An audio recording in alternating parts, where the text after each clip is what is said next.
கிறிஸ்துவுக்குள் பிரியமானவர்களே, இந்த அருமையான நாளிலும் நமக்காக யாவையும் செய்து முடிக்கிற தெய்வமாகிய இயேசு கிறிஸ்து 1 சாமுவேல் 3வது அதிகாரம் 19வது வார்த்தையின் மூலம் நம்மோடு பேச விரும்புகிறார். வேத வார்த்தை இப்படியாக சொல்லுகிறது: சாமுவேல் வளர்ந்தான், கர்த்தர் அவனோட கூட இருந்தார், அவர் தம்முடைய எல்லா வார்த்தைகளிலும் ஒன்றையாகிலும் தரையிலே விழுந்து போக விடவில்லை.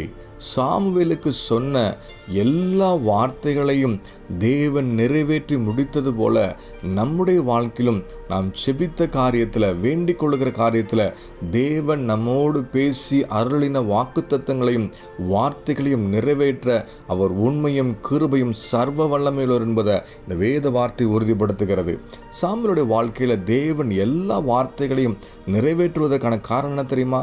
தேவனாகிய கர்த்தர் கூப்பிட்ட பொழுது சொல்லும் அடியேன் கேட்கிறேன் என்று சொல்லி தேவ சமூகத்தில் தன்னை விட்டு கொடுத்ததுனால இன்னைக்கு அநேக நேரங்களில் நம்முடைய தேவைகளையும் நம்முடைய விருப்பங்களையும் நம்முடைய வேண்டுதல்களையும் தேவ சமூகத்தில் தெரிவிக்கிறோமே தவிர தேவ சத்தத்தை நம்முடைய ஜெபத்தின் முடிவிலேயோ நம் ஜெபத்திலேயோ நாம் பெற்றுக்கொண்ட அனுபவம் நமக்கு உண்டா என்பதை ஆராய்ந்து பார்க்க இந்த வேத வார்த்தை நம்மோடு கூட பேசிக்கொண்டிருக்கிறது. அநேக நேரங்களில் நம்முடைய காரியங்களை மாத்திரம் தேவ சமூகத்தில் சொல்லுகிறோமே தவிர கர்த்தர் நம்மோடு பேசுவதற்கும் கர்த்தருடைய வார்த்தை கேட்கிற அளவுக்கு நம்முடைய வாழ்க்கையில் தேவன் விரும்புகிற பரிசுத்தம், தேவன் எதிர்பார்க்கிற ஜெப ஜீவியம், தேவன் விரும்புகிற வேதத்தோடு கூட ஐக்கியப்பட்ட வாழ்க்கையை நாம் வாழ்ந்து கொண்டிருக்கிறோமா என்பதை ஆராய்ந்து பார்க்க தான் இந்த வேத வார்த்தையின் மூலம் ஆண்டவர் பேசி கொண்டிருக்கிறார்.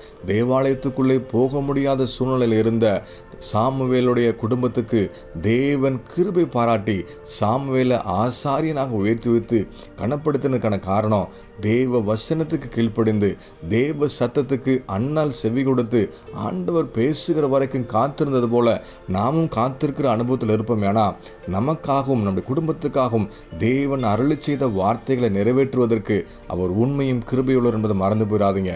நம்முடைய சத்தத்தை தேவன் எப்படி கேட்கிறாரோ அதே போல ஒவ்வொரு நாளும் தேவ சத்தத்தை கேட்கிற அளவுக்கு நம்முடைய ஆவிக்குரிய வாழ்க்கை மாறும் பொழுது நமக்காக அருளிச்சது எல்லா வார்த்தைகளையும் தேவன் நிறைவேற்ற உண்மையுள்ளவர். இந்த வார்த்தை விசுவாசி தேவ சமூகத்தில் ஒப்பு கொடுத்து நம்ம ஜெபிப்போமா?